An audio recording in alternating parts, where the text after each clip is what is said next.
Quem tem a Bíblia? Quem tem a Bíblia? Quem tem a Bíblia? Salmo 133. Não tenhas medo, em Deus espera, porque bem cedo Jesus virá. Salmo 133. Quem tem a Bíblia? Quem tem? Aleluia. Vamos ler a Bíblia para a gente fazer uma oração também. Enquanto está orando, a gente vai orar mais um pouquinho e já vamos entrar no discipulado. Já está chegando um pouco, né? Irmãos, hoje teve o batismo, né? Quem sabia que hoje foi o batismo? Os irmãos que ainda não participaram desse batismo, fica tranquilo, tá bom? Tá bom, Creuza? Fica tranquilo, tá bom? Não fica triste não, porque é assim mesmo.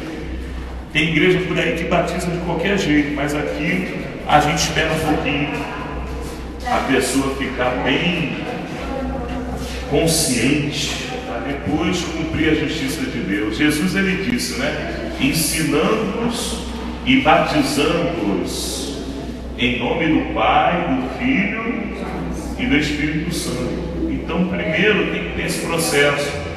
Viu, Creuza? Fica tranquilo. Você já está já com a fisionomia já de uma crente. Da igreja Deus é amor mesmo. Amém. E é por aqui mesmo que você vai ficar, viu? Aleluia. Até a volta de Jesus. Glória a Deus. Salmo 133. Quem achou? Quem achou? Quem achou? Salmo 133. Quem achou? Quem achou? Glória a Deus, Senhor. Salmo 133. Vamos ver o que diz? Ó, quão bom e quão suave é que os irmãos vivam em união. Todos acharam? Agora na base do óculos, não tem jeito.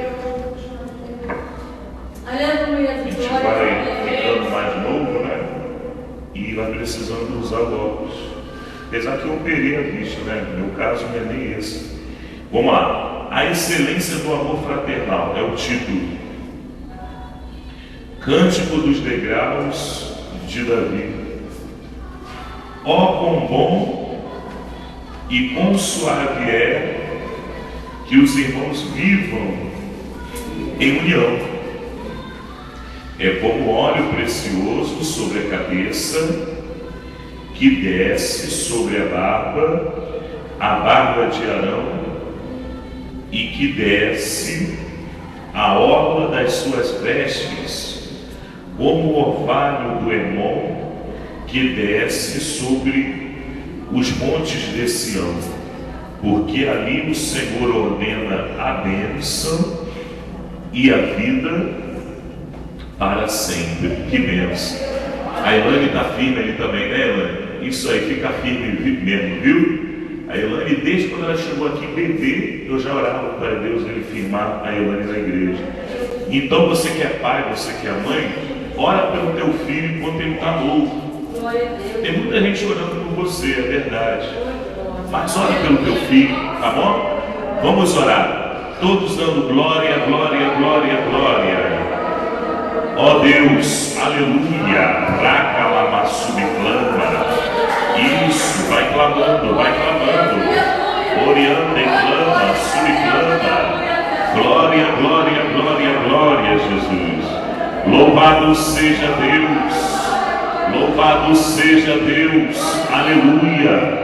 Só o Senhor é Deus nessa terra. Glória a Jesus, glória a Jesus. Vai trabalhando, Senhor, de uma maneira especial na vida do povo. Hoje, Senhor, nós estamos aqui reunidos em Tua presença para aprender mais, Senhor, da Tua doutrina, da Tua palavra. Queremos, Senhor, dar lugar a Deus esta manhã. Oh, glória, glória, glória, glória. Queremos entender o mistério, Senhor, da Tua palavra, o mistério da salvação. Oh, glória, glória, glória, glória, Senhor. Queremos entender o propósito de Deus em nossas vidas. O nome do Senhor é glorificado em nossas vidas. Oh, glória, glória, glória, glória, glória. Deus poderoso, vai derramando, Senhor, das bênçãos esta manhã. Glórias a Deus, glórias a Deus. O Senhor é meu pastor, aleluia. Nada me faltará, diz a palavra. Deitar-me faz em verdes pastos, aleluia. Guia-me mansamente, aleluia, glória a Deus. As águas tranquilas, ó Deus poderoso, Deus bendito, Deus maravilhoso, Tu és santo. Revela, Senhor, o Teu desejo para a Tua igreja. A bênção de Deus é que nos enriquece e não nos acrescenta dores. Ó Deus poderoso, Deus poderoso, louvado seja o Teu nome, Senhor. Glória a Deus, glória a Deus, glória, glória. Espírito Santo, aleluia, Jesus, aleluia. Glória, glória, glória, glória, glória, glória. Louvado seja o nome do Senhor. Oh, ó Espírito do meu Deus, fala, Senhor, que o teu servo ouve. Roube me clama, massimi halacalamassai, remedi ouve clama, subcanta, leste clama, lassi, sim, clama. Oh, glória a Deus, oh, glória, glória. Ó Deus, vai mandando fogo, vai mandando o Espírito Santo na vida dos teus servos, das tuas servas nesta manhã. Vai mandando unção de Deus, Senhor, esta manhã aqui neste lugar. Em nome de Jesus, amém, Senhor, amém, que maravilha. Podemos assentar, igreja, pode bater palma para o Senhor, glorifica, aleluia, graças a Deus. Tá bom, tá gostoso. Essa oração já serviu para desencadear a graça de Deus. Irmãos, hoje nós vamos começar um assunto novo. Quem sabe o assunto que a gente vai começar hoje? Quem sabe? Eu anunciei semana passada. É a graça e a lei. Você vai entender a diferença entre uma coisa e a outra, e você vai saber em que a graça ela se parece com a lei e a lei se parece com a graça. Nós vamos entender tudo isso hoje, amém? Talvez hoje mesmo a gente encerre esse assunto, porque é muito importante. O que leva algumas igrejas até mesmo guardar o sábado é a falta de conhecimento disso. Tem igreja que guarda o sábado, né? Então a gente vai entender por que algumas igrejas, né, elas guardam o sábado com a intenção, né? Então nós vamos entender que o sábado ele não é para ser guardado por ninguém. Todos os dias eles são sagrados. Você acorda, você já acorda sabendo que aquele dia Deus ele preparou para você glorificar o nome dele. Então você vai entender, irmãos, e eu também vou entender juntamente com a igreja, a diferença da lei e da graça. Mas antes de começar, deixa eu fazer uma pergunta. Quem nos visita pela primeira vez aqui esta manhã? E o jovem também é a primeira vez, né, jovem? Então que Deus abençoe. Quem sabe vocês vão, né, se animar e entrar no meio desse fogaréu aqui da Deus Amor, né? Aqui é o fogo que queima mesmo. Eu estava até comentando com a irmã Margarida, assim que eu cheguei, né? Que eles abrem igreja uma do lado da outra, uma colada com a outra. Mas a igreja Deus Amor, meus irmãos, é a igreja Deus Amor, né? É diferente. Tem um gostinho assim mais azedo, um gostinho mais apimentado, né? Parece que tem algo ali.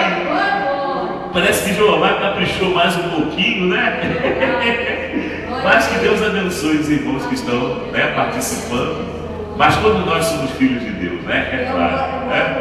Eu moro longe. Você mora onde? Eu moro em Saracuruna, depois de Caxias para lá. Depois de Caxias? Ah, está. Rodovia Washington Luiz. Então tá bom. Qual o nome da minha irmã? Maria Elza. Maria Elza. E do meu irmão? Jefferson. Tá bom. É, família toda reunida, né? Então, irmão, vamos começar o estudo bíblico. A introdução. Quais são os livros da Bíblia que são considerados os livros da lei? Quem pode dizer? Vamos lá, são 5. Vamos lá. Gênesis, vamos lá. Êxodo, Levíticos, Números e Deuteronômio. Eu estou falando na ordem, né? São 5 livros da lei. Então, quando se fala a lei, a pessoa entende que é a lei que Deus entregou a Moisés. Amém?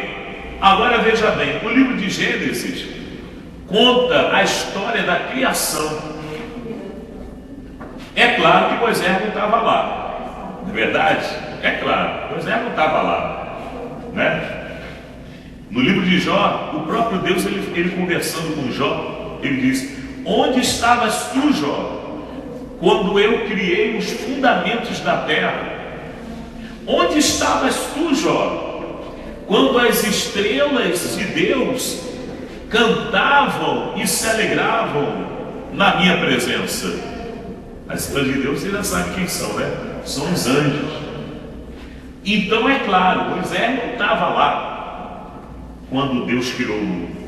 Mas o livro de Gênesis, ele consta no Pentateuco, que são 5 livros que Deus revelou para Moisés. Penta quer dizer 5. Vamos lá de novo, vamos ver. Gênesis, na ordem: Êxodo, Levíticos, Números e Deuteronômio. Então, esses são os livros da lei. Vamos começar com Gênesis. O que significa a palavra Gênesis?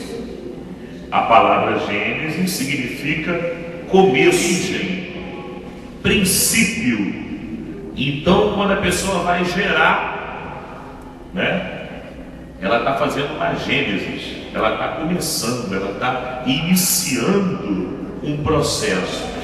Agora veja bem, a palavra em hebraico, o Antigo Testamento foi escrito em hebraico, significa bara, criação. Criar significa bara. Amém? Repita comigo: bara, né? Quando a pessoa está com o nariz entupido e quer falar bara, ele fala bara. Então é bara, você não vai esquecer nunca. Significa criar. Só que esse criar, só Deus pode conjugar esse verbo, porque a palavra bara significa criar a partir do nada. Você está entendendo? Você pode pegar um pedaço, pegar uma caneta, um lápis e desenhar, né, uma figura ali. Quer dizer, você criou um desenho, mas só que você teve o lápis ou a caneta, você teve o papel, entendendo? Mas só que Deus, quando Ele criou o mundo, Ele criou a partir do nada. Repita comigo: para significa criar a partir do nada. Para. Só Deus pode conjugar esse verbo. Está em hebraico. Então, quando foi criado o céu e a terra, Deus, ele já existia. Se você observar bem, pegando lá em João, no primeiro capítulo de João, Evangelho, você vai ver que no princípio era o verbo. O verbo, as pessoas que já fizeram, né, o primário, a segunda série, sabem que o verbo é uma ação, né? Você vai conjugar o verbo fazer. Aí você fala: eu faço, tu fazes, ele faz, nós fazemos. Isso é o verbo. Sendo que o verbo na Bíblia continua significando ação. Então você pega em João capítulo 1. Vamos ver o que está escrito. No princípio era o verbo. E o verbo estava com Deus. E o verbo era Deus. Isso é importante. Deus, Ele é a própria palavra. É importante a gente ter um cuidado com aquilo que a gente fala, porque a palavra tem poder. Quando Deus ele criou o ser humano, Ele criou a imagem e semelhança conforme a semelhança dele. Então as nossas palavras têm poder. Tem muita gente que diz que não, né? Ah, isso daí não tem nada a ver. Mas tem a ver sim. Tem a ver sim. Se você xingar uma pessoa, eu quero ver se a pessoa fica quietinha. Eu duvido. Essa pessoa vai mostrar uma reação. Agora, se uma pessoa estiver deprimida e você vier com uma palavra de ânimo, essa pessoa ela vai se alegrar com a palavra. Então, por aí a gente vê, qualquer criança sabe que a palavra tem poder. O meu filho, para conseguir as coisas de mim, ele chega para mim com a palavra que é difícil até eu resistir. Chega perto de mim e eu já começo a clamar o sangue de Jesus. Senhor, não deixa ele me convencer não. Papai, vamos no Roger. Roger é um rodízio que tem lá em São Gonçalo, que tem brinquedo para as crianças. Só que a gente, quando vai lá, a gente não gasta menos de 50 reais. É de 50 reais para cima. E nem sempre a gente tem 50 reais, né? Aí quando meu filho chega, eu falei, meu Deus, o sangue de Jesus tem poder, ele dá força. Mas só com a palavra dele, pedindo, já mexe comigo. Você está entendendo? Quem está entendendo? Só a palavra dele já mexe comigo. Eu já fico nervoso.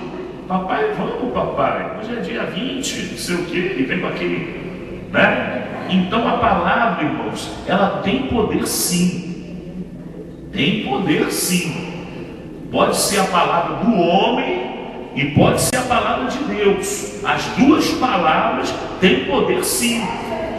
Tem que ter cuidado. Por que a macumba pega em muita gente?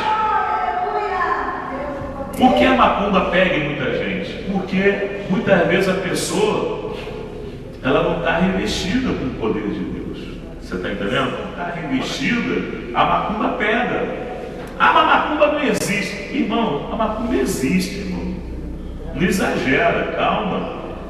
O diabo não existe? O diabo existe, está na Bíblia. Se o diabo existe, a macumba existe, né? Não adianta fechar os olhos para essa realidade. Você passa ali, muitas vezes na encruzilhada ali no gradinho, é muito despacho de macumba. Se estão fazendo é porque está dando algum resultado ali para eles. Quem está entendendo? Agora ela não vai pegar no crente. O crente que é revestido do poder de Deus, do Espírito Santo, a macumba não pega. Mas dizer que a macumba é mentira, que não vai dar certo, que não pega e não tem nada a ver, aí também está exagerando a coisa. Quem está entendendo o que eu estou falando?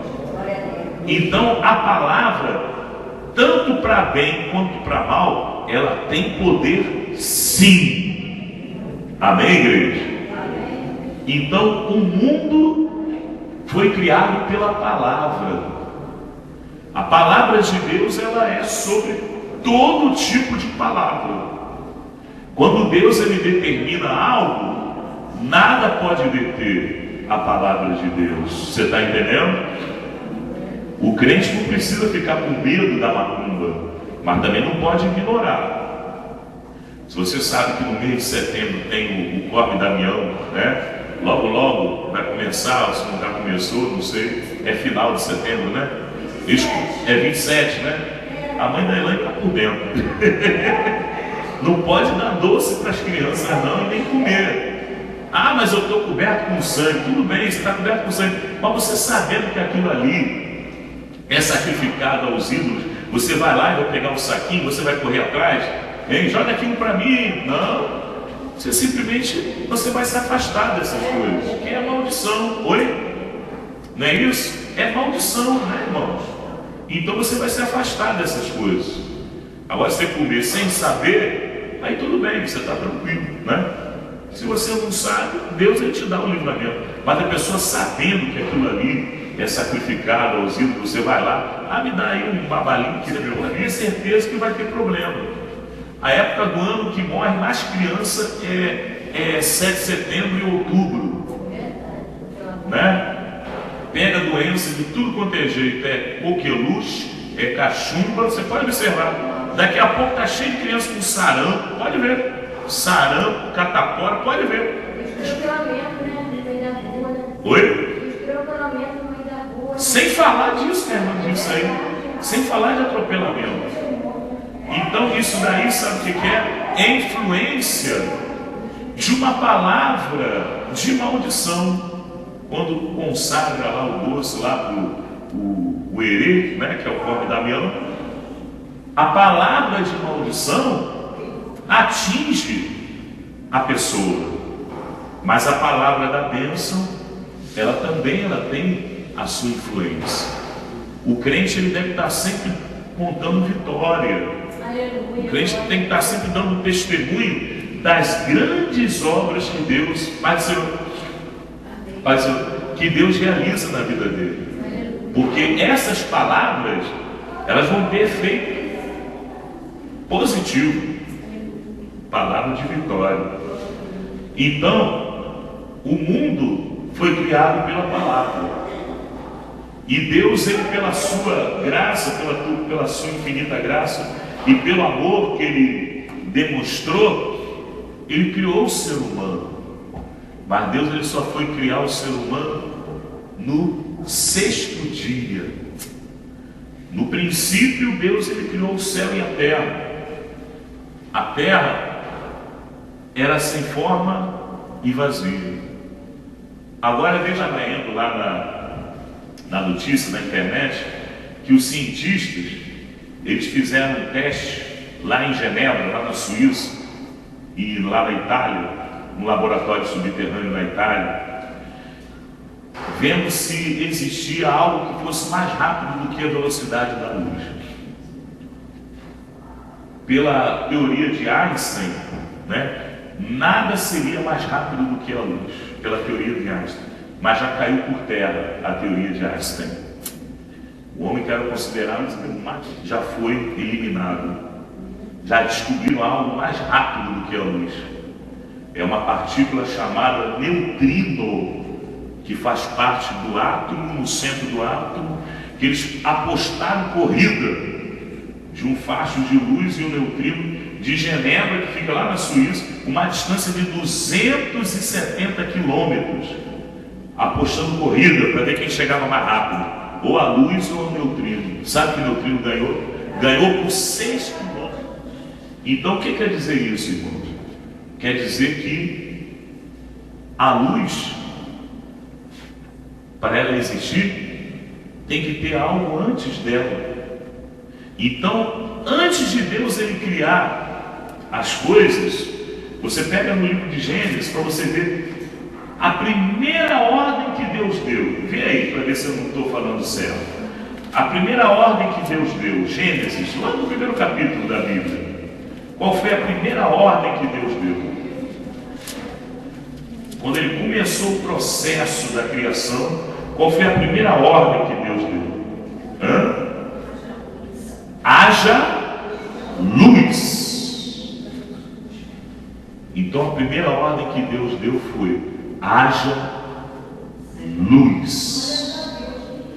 Quando você vai começar um trabalho, você vai escrever alguma coisa, você precisa de luz. Essa luz aí, ela vai te mostrar o processo da criação daquilo que você está fazendo. É ou não é verdade? Mas para a luz existir, tem que existir uma força que vai produzir essa luz. Você está entendendo? Os cientistas descobriram isso e eles ficaram estupefatos. Mas não é possível. Quanto mais a ciência futuca, quanto mais a ciência avança, mais vai cair aqui, ó, na palavra de Deus. Lá no livro de Daniel, no último capítulo de Daniel, você vai ver o que Deus fala a respeito da ciência. Nos últimos dias, a ciência se multiplicará, não é verdade? Daniel, aleluia, Senhor, glória a Deus. Daniel, capítulo 12, é o último capítulo de Daniel, versículo 4, na parte B de bola. Muitos correrão de uma parte para a outra e a ciência se multiplicará. Você está entendendo, igreja? Quanto mais a ciência ela avança, mais ela vai se enquadrar na palavra de Deus. O crente, ele não precisa ter medo do conhecimento. Não precisa ter medo. É claro que a revelação de Deus independe da sabedoria humana, é claro. Quanto mais a pessoa sabe, quanto mais a pessoa conhece, mais a pessoa vai ficando enquadrada na palavra de Deus. Quem está entendendo? Faz um sinal com a mão. É isso. As pessoas mais humildes, as pessoas mais simples, elas têm mais facilidade de entender a palavra de Deus. É porque ela não perde tempo. Você está entendendo? A pessoa humilde, a pessoa simples, ela não perde tempo, ela vai direto na palavra de Deus. Agora, irmão Pérez, que não sei, foi propósito de Deus, conceder a oportunidade de, assim, ter mais leitura, como o povo diz, levou mais tempo para aceitar Jesus. Por quê? Porque perdeu muito tempo analisando. Quando me falaram que o grande peixe ou a baleia engoliu a Jonas, eu comecei a estudar nos livros científicos para ver se era possível. Eu achava, não é possível. Ô fulano, que negócio é esse? A baleia engoliu o homem? A comida da baleia é sardinha, porque dentro da baleia, o estômago da baleia, a passagem do estômago da baleia, é isso aqui, ó. Como é que vai passar um homem num buraco desse aqui? A pessoa começa a criar obstáculo para crer. Agora, se eu não soubesse disso, que a baleia, o estômago é desse tamanho assim, a entrada, eu já teria crido antes. Mas depois eu comecei a pesquisar mais ainda, eu descobri que tem um tipo de baleia chamada cachalhote, que a entrada já não é desse tamanho, é maior, é grandona. Aí já dá para entrar no homem. Você está entendendo? A pessoa pula de um lado para o outro, mas vai cair aqui, ó, na palavra de Deus. Ah, mas antigamente dizia que o mundo era quadrado, o mundo era plano. Ué, dizia. Mas já existia a Bíblia. Como é que eles não descobriram que o mundo era redondo? A Bíblia fala que o mundo é redondo? Irmão, a Bíblia fala. Pega aí Jó. Mas a Bíblia fala. Se os cientistas, ao invés de quebrar a cabeça, eles pegassem logo a Bíblia, porque naquele tempo já existia a Bíblia, desde a fundação do mundo existe a Bíblia. Então você pega aí, ó, glória a Deus, em Jó, capítulo 1, versículo 6. Então o Senhor disse a Satanás: de onde vens? E Satanás respondeu ao Senhor e disse: de rodear a terra e passear por ela. Olha aí. Se ele estava rodeando, a pessoa só pode rodear algo redondo. Quem concorda assim? Você não vai rodear um quadrado. Você não vai rodear um pedaço assim, como eles pensavam antigamente. Você vai rodear algo redondo. Então, se eles pegassem a Bíblia e lessem na época e crescem, mas não é possível que a terra seja redonda. Mas, meu amigo, a Bíblia está dizendo que é e ponto final. Não, mas eu quero ver isso direitinho. Tá bom. A ciência se multiplicará, não é verdade, irmãos? Mas vai acabar tendo que aceitar a revelação bíblica. Então a lei, quando ela foi entregue para Moisés, ela foi apresentada através de figuras. O que a criança, quando ela está nova, vocês que são pais, mães, ou tios, ou avós, o que a criança gosta mais de ler quando ela está na idade escolar? Ela gosta de ler mais o quê? Ela gosta de quadrinho, desenho, não é verdade? Por que que a criança gosta mais de ler história em quadrinho? Meu filho, quando a gente vai no Extra, eu tenho que passar rápido pela banca de jornal do Extra, porque senão ele me pede para comprar revista para ler, porque ele gosta de ler e gosta de ver quadrinho. Apesar que meu filho lê também Bíblia, né? Graças a Deus. Mas ele gosta mesmo do quadrinho. Tem que ser realista, né? Por quê? Porque o quadrinho ele transmite a mensagem mais rápido do que a pessoa lê. Tem um ditado chinês que diz que uma pintura vale mais do que 1000 palavras. Né? Hã? Isso. Tem até uma música, né, que cantaram em inglês, né?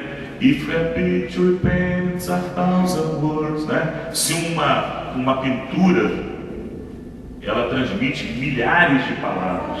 Então, um desenho, ele transmite um ensinamento maior do que 1000 palavras, né? Então, no Antigo Testamento, quando Deus ele revelou a Moisés o desenho do tabernáculo, Deus ele queria transmitir o propósito divino para a humanidade, sabendo a natureza humana. Claro, Deus ele nos vê como crianças. A sabedoria de Deus em relação à nossa, é uma sabedoria que a gente não alcança, mas Deus ele sabendo da nossa dificuldade, facilita as coisas. Quando ele falou aos discípulos, ele falou através de parábolas. Ele contava histórias, né, para transmitir o ensinamento. E na época de Moisés, Deus ele transmitiu o desenho do tabernáculo para que o povo entendesse o propósito do sacrifício no tempo da lei. Aí que as igrejas que guardam o sábado, elas não têm esse estudo bíblico que a gente está tendo aqui agora, e eles deturpam tudo. Porque quando Deus ele entregou a Moisés o desenho do tabernáculo, Deus ele disse: olha, você vai construir o tabernáculo, nesse lugar vocês vão me adorar. Vocês vão ser o tabernáculo de um pano branco, coisa boa. Para Deus tem que ser tudo do bom e do melhor, feito de linho, e vocês vão prender na terra com pinos. Vocês vão usar pinos de prata. Vocês vão construir uma bacia feita de bronze e vão encher de água essa bacia. Logo na entrada, vocês vão encher de água essa bacia para assar do lugar santo limpinho. O sacerdote ele vai ter que tomar um banho com aquela água para quando se apresentar ali para oferecer o sacrifício, está limpinho. Deus ele quer as coisas santas. Essa limpeza que Deus ele demonstrou no ritual judeu, né, o hebraico, é a mesma limpeza que ele exige de nós no nosso andar, a santidade. Você está entendendo? Quando o sacerdote ele tomava banho, isso que significava dizer que a pessoa, para se colocar diante de Deus, a pessoa tem que se limpar de toda a impureza, não é de qualquer maneira. A irmã estava falando, a igreja aí do lado, aí, não vou dizer qual é, mas uma igreja aí do lado, batiza no mesmo dia. Eu sei que tem pessoas aqui que queriam se batizar hoje, né, queridos? Mas não é assim. Antes da pessoa ser recebido como filho e recebido como participante da igreja, a pessoa tem que passar pelo processo. Você está entendendo? O desenho do tabernáculo, irmãos, transmitia esse ensinamento. Até uma criança, sem saber ler, uma pessoa que não tem leitura, já entenderia a finalidade da bacia, logo no sacerdote tomar banho. Você está entendendo? As cortinas, né, em volta do tabernáculo era de linho fino, branco, limpinho, não tinha uma mancha sequer. Aleluia. Então, esse ensinamento da lei do Velho Testamento é um ensinamento para nós hoje na graça, só que é feito de uma maneira simbólica. A Bíblia diz que o Velho Testamento ele é a sombra daquilo que realmente haveria de se manifestar. Você está entendendo? Quando uma pessoa passa perto de você e está fazendo aquele sol forte, né? Você está ali, você vê a sombra. Aí você, pela sombra, você já sabe que tem alguém passando. Aí você olha, aí você vê quem é a pessoa. Da mesma forma, a lei. A lei, ela foi uma sombra. E essa sombra significava que algo mais importante estava produzindo aquela sombra. E esse algo mais importante é o nosso Senhor Jesus. Você está entendendo? A bacia era feita de bronze. Por que bronze? Um material chamado bronze. Você pode botar o bronze no fogo, ele não derrete. É verdade. O bronze ele é um material que aguenta o calor.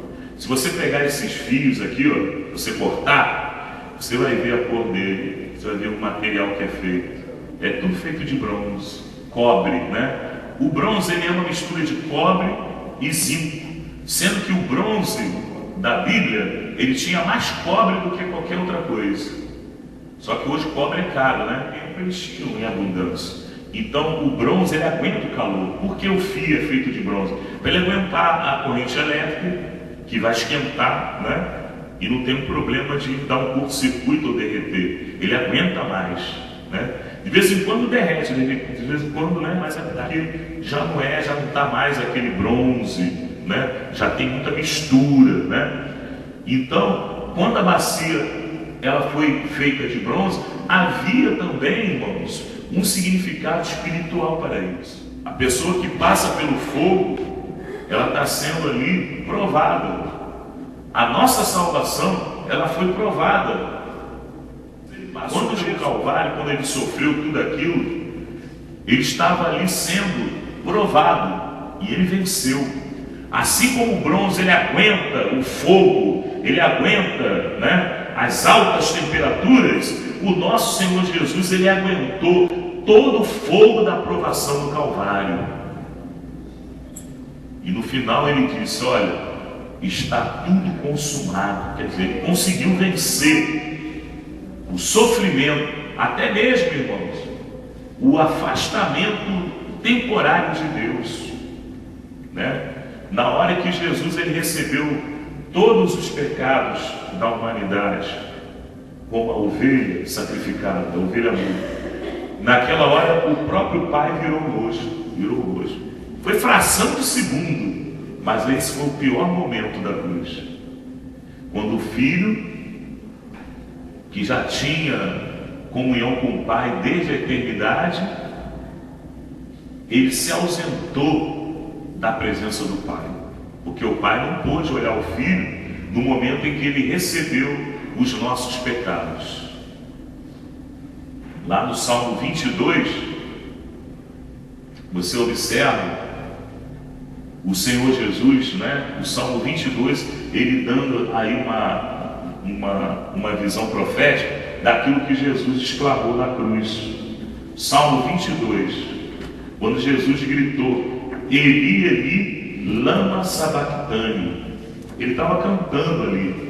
Muita gente pensa que Jesus estava se queixando, né? Mas não, Jesus ele não se queixa. A ovelha muda, ela não se queixa. Jesus estava cantando o Salmo 22, Eli, Eli, lama sabachthani, que significa: Deus meu, por que me desamparaste? Foi na hora que os pecados da humanidade caíram em cima de Jesus. Foi na hora que o Pai fez isso, ó. Virou o rosto para o Filho. Foi o pior momento da cruz. E Jesus, ele foi provado nesse momento. E nem assim ele desistiu. Nem assim ele nos abandonou. Nem assim. Nem assim ele deixou de cumprir o serviço. Muito pelo contrário, ele resistiu a tudo. E ele sofreu tudo. E o fogo que provou ao Senhor não foi capaz de destruí-lo. Assim como o bronze, ele resiste ao fogo, Jesus ele resistiu e venceu. Então você observa que a lei, ela dá uma ilustração da graça. Nós merecíamos o sacrifício de Jesus? Nós não merecíamos. O certo é para todo mundo ser condenado. Mas para que Deus criou o homem? Deus ele criou o homem para o homem ser obediente, para o homem glorificar, exaltar o nome dele. O pai ele quer que o filho obedeça. É duro para um pai que o filho não obedece, é triste. Quantos pais, quantas mães sofrem com isso? É bom um filho desobediente? Ninguém gosta. Mas o pai ele quer o melhor para o filho. Mesmo assim o pai ele não quer ver o filho sendo morto. Eu estava conversando com a minha esposa, dizendo, poxa, Adriano, ultimamente tem cada crime. Tem mãe matando o filho, colocando o neném no micro-ondas. Tem mãe colocando até veneno no soro do filho. Tem mãe jogando o filho na lata do lixo, jogando lá, caçando. E está acontecendo muito. E não é fora não, é aqui no Brasil mesmo. Está acontecendo muito, muito. É um atrás do outro, um caso atrás do outro. Então, irmãos, o pecado, quando ele vai se alastrando, ele vai matando o amor. O pecado ele faz com que as pessoas se odeiem. Aqui em Niterói a gente sente um amor muito grande. Não é à toa que eu jamais saí de Niterói, na verdade. Eu estou dirigindo o Porto da Pedra.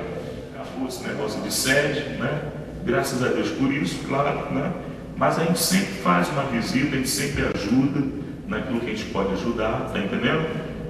Não precisa obrigar, não precisa, determinar, que a gente faz voluntariamente. Por quê?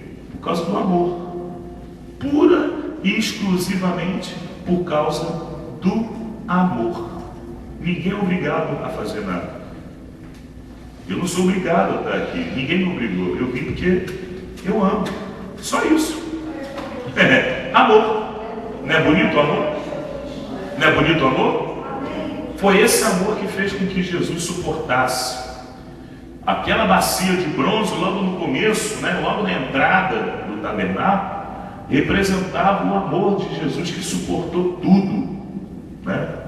E a água dentro dessa bacia de bronze representava o poder do Espírito Santo para nos limpar, para nos lavar, para nos purificar de todo o pecado. O sacerdote ele tinha que passar por esse processo. Viu, irmão Creuza? Você está passando pela bacia de bronze.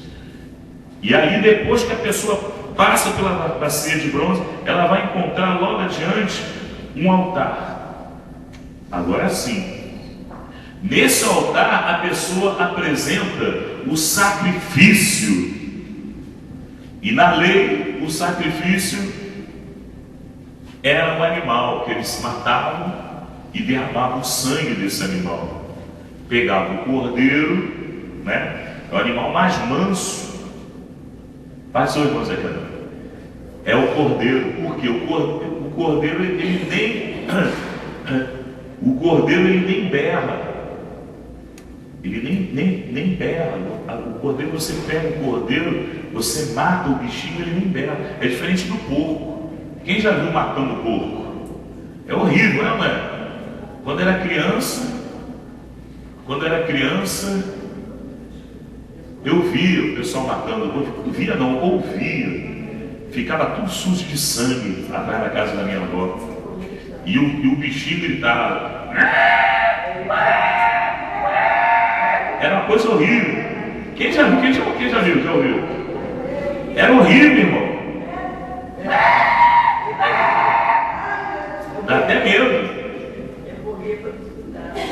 corria para não escutar, né?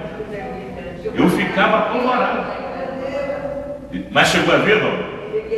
Pegava aquele negócio assim, né? No pescoço, né? Furava as pessoas. É.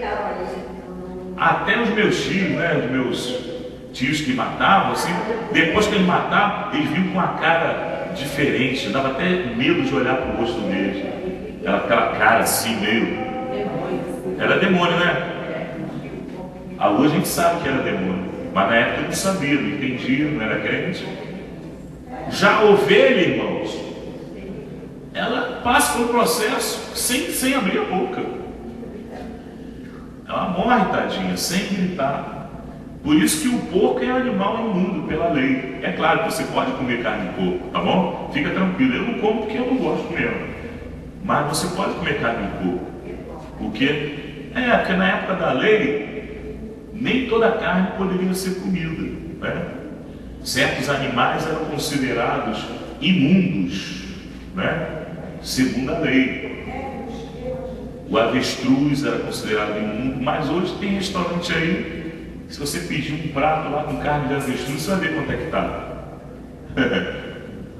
A pessoa morre ali na hora, só de susto. Mas a lei era um aio. Repita comigo. Aio. Não é alho, não. Aio. Amém. Então, aio significa algo que ensina. É como se fosse uma governanta ou uma babá, né? Que ensina a criança, que cuida da criança, para a criança seguir lá o caminho certo. Então, a lei era aio, para nós entendermos. Então, assim como a ovelha não berrava, não gritava quando era sacrificada, o próprio Jesus, quando ele foi levado, ele não abriu a boca. Você quer ver? Isaías 53. É bom pegar sempre a Bíblia, para a gente não se enrolar, né? Tudo que eu falar aqui tem que estar na Bíblia. Então, a gente vai conferir. Isaías 53. Glória a Deus. Versículo 7. Ele foi oprimido, Isaías 53, versículo 7. Ele foi oprimido, mas não abriu a boca. Como um cordeiro foi levado ao matadouro, e como a ovelha muda perante os seus tosqueadores, ele não abriu a boca. Você entendeu? Ele não era um porco, por quê? Porque o porco berra. Já a ovelha não, a ovelha muda. Entendeu? Ela é degolada e ali você não ouve nem barulho da ovelha. Também o pescocinho da ovelha é mais fininho, né? Então, irmãos, o Velho Testamento, que nós podemos considerar nesse estudo bíblico que a gente está fazendo, a lei de Moisés, ou o Pentateuco, que eram os 5 livros, né? Vamos ver se os irmãos decoraram. Vamos lá. Gênesis, Êxodo, Levíticos, Números e Deuteronômio. São os 5 livros do Pentateuco considerados livros da lei. Então, chegamos ao altar do sacrifício. E como era esse altar? Os irmãos sabem como é que era? Esse altar tinha que ser colocado o animal ali. Então eles tinham que sacrificar o animal, matando o animal, e depois eles tinham que queimar o animalzinho. Então esse material tinha que ser um material que resistisse ao fogo. E qual material que resiste ao fogo? É o bronze. Você está entendendo? E havia 4 pontas nesse altar. Eram 4 chifres, 4 pontas nesse altar.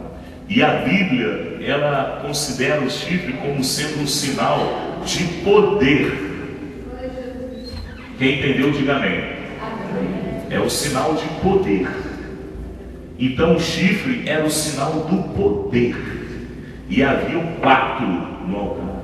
O animal era sacrificado ali. Depois que o animal era morto, ele era queimado. Os sacerdotes, eles poderiam comer daquele animal, porque era animal, né, limpo, conforme a lei, animal que dava para comer. Quando se iria sacrificar o animal, tinha que ser um animal limpo. O que significa o animal limpo? Era um animal que era permitido o judeu comer. Você está entendendo? Faz seu irmão. Recebeu os e-mails? Eu mandei os esboços. É só para bom. Então, os animais limpos, eles poderiam ser comidos pelo judeu. Quais eram os animais limpos? Aí tem várias características, né? O casco, né, tinha que ser fendido, tinha que ser um animal que ruminava. Aquele animal que come capim, ele come mastiga, só que ele não engole, ele guarda. Né? Ele guarda lá no reservatório dentro dele, né? E depois, mais tarde, que ele vai realmente digerir aquele capim. Então são animais que ruminam. Então eles são considerados animais limpos. O porco ele não rumina, né? O porco ele come tudo, o nome já está dizendo, né? O porco come até papelão, se você der para ele, ele come até papelão. Então era um animal sujo. Já o boi, o cordeiro, a ovelha, né, eram animais limpos. E o cavalo era limpo ou sujo? Era sujo, por quê? Porque o casco do cavalo, se você observar, ele é reto, ele não tem aquela fenda, você está entendendo? Apesar dele ruminar, né, ele rumina, né, também, né, igual o boi. Mas o casco dele é reto, é fechado.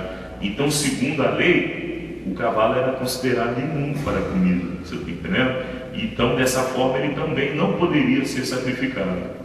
Então, o lugar do sacrifício tinha as suas regras. Mas por que Deus ele inventou tanta regra? É só para chatear a gente? Não, Deus não faz nada para chatear. Como a gente mencionou, o Velho Testamento era aio, né? Era um ensinamento daquilo que viria depois. Então, cada detalhe tinha um significado. Os animais que eram sacrificados eram animais que tinham que ser de acordo com as regras da lei, né? Tudo isso foi entregue para Moisés. Eu estou fazendo uma introdução hoje, mas semana que vem, se Deus quiser, nós vamos ir mais a fundo, tá bom? Que a introdução tem que fazer, não adianta, né? Pegar a pessoa de surpresa, a pessoa nem sabe o que vai rolar, né? Então é bom de fazer esse começo. Hoje a gente não vai conseguir se aprofundar, é claro, mas semana que vem a gente vai se aprofundar mais. Mas eu quero fazer, pelo menos assim, um esboço do que será estudado. Então passamos ao altar, sacrificou lá a ovelha, né? E as pessoas que não tinham dinheiro para comprar ovelha, porque tudo era pago, não era nada de graça não, viu? Hoje ainda tem gente que se escandaliza quando a gente pede oferta, mas naquele tempo também pedia. E o povo que não tinha condição de entregar uma ovelha, né, ou um bezerro, o que eles entregavam? Eram pombos, ou então rolinhas, né? Qualquer criança prepara uma armadilhazinha, bota ali milho, bota aquele, qual é o nome daquilo? Alçapão, né? Prepara o alçapão, a pombinha vai lá, tadinha, pegando o milho e fica presa lá. A rolinha, então, é mais fácil ainda, fica aquele monte às vezes, né? Joga lá uma rede, pega de montão. Eu mesmo, quando era criança, eu caçava até que um dia que eu, sem querer, acertei. Sem querer não, eu achava que não ia conseguir, mas eu peguei aquela seta, né? Lá no interior chamava de bodoque, né? Aí eu fui pegar uma pedra e acertei cheio na rolinha. Eu não dormi naquele dia, nunca mais quis saber daquilo. Acertei uma distância grande até. No exército eu não acertava nem um elefante, só dizia que eu não acertava nem um elefante. Mas quando era criança, acho que eu fiquei traumatizado. Quando era criança, acertei em cheio, bem na cabeça da rolinha, matei o bichinho. Falei, meu Deus, matei o bichinho. Mas você não jogou a pedra? Fiquei traumatizado. Aí cheguei no quartel, não acertava nem um elefante. Saiu, soldado, soldado 376. Você não acerta nem o elefante. Eu fiquei traumatizado. Tem coisa que acontece na nossa infância que marca, irmãos. O crente, ele não vai fazer tipo cura interior, regressão, mas ele deve se lembrar daquilo que aconteceu na vida dele e colocar diante de Deus para ver se Deus ele cura aquelas feridas, os traumas, né? Senão a pessoa vai carregando isso. Se não colocar diante de Deus, aquilo vai ficando. É igual a sujeirinha dentro de casa. Se eu não passar uma vassoura, pegar o veja, às vezes tem que pegar o veja ali, né? O cloro, esfregar, pegar bombril para arrancar aquela sujeirinha ali. Se você não fizer isso, vai ficando a vida toda. Assim é o pecado, assim são os traumas. E ali, irmãos, eles apresentavam a rolinha no pombinho, quando não tinha dinheiro para comprar o ovelha. É claro que podia comer também, né? Já comi muita farofa de pombo quando era criança.